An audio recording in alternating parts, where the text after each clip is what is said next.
Don't let yourself be restricted, folks, by some label you've put on yourself, some identity that you have. It's okay to be someone who's different.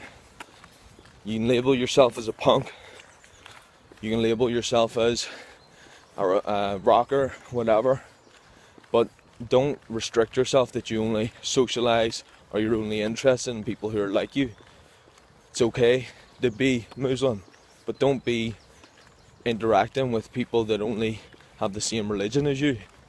Go far wider, meet other people, and that's how you'll be able to get more opportunities, learn more and be more. I'm not going to be a person that you'll hear is involved with only one thing, that only does one thing. If there's a bunch of great people, I'm going to be involved with them. But I'm not the type of person that says this is the only way, this is the only group, this is whatever. I don't have that attitude.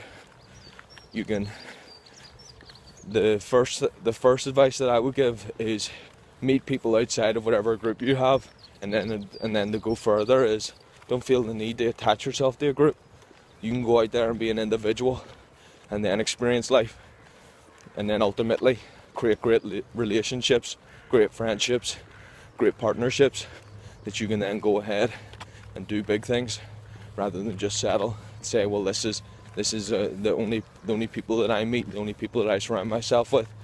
That goes for anyone. That goes for Christians, that goes for families, that goes for people who live in the mountains, whatever. You can't just associate with only people that are like you. You gotta get out there, you gotta live, you gotta meet people, you gotta explore, you gotta learn, and then ultimately with that experience then you can start to gauge an understanding of where you want to go. By going into the city and seeing things that you don't agree with, then you know you don't want to go there. By going from the city into the countryside and you notice you don't like it, then you notice you don't want to go there. From going from a cold climate to somewhere that's extremely hot, but then you say, well, this is far better, this is where I want to live. Now you've improved your life because you found somewhere better than you already were. That's how life works. You try something and you either think it's going to be better or it's going to be worse. If it's going to be worse, well, then you go and you try and find something that's better. That's how you'll have a great life, folks.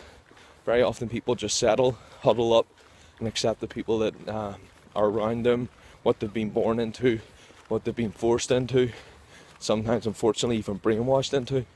You've got to really start to identify what you want to do, and if you can push outside your comfort zone, meet more people than you believe you could, do more things than you believe you could, well, then you can take a restriction off that could have been there for your lifetime and pass down to other people in your generations to come, and you could flip it and start to become more efficient, more effective, more balanced, and ultimately be able to make a bigger difference because you didn't restrict yourself. Be free, folks. Live life to the fullest. Send this message with the utmost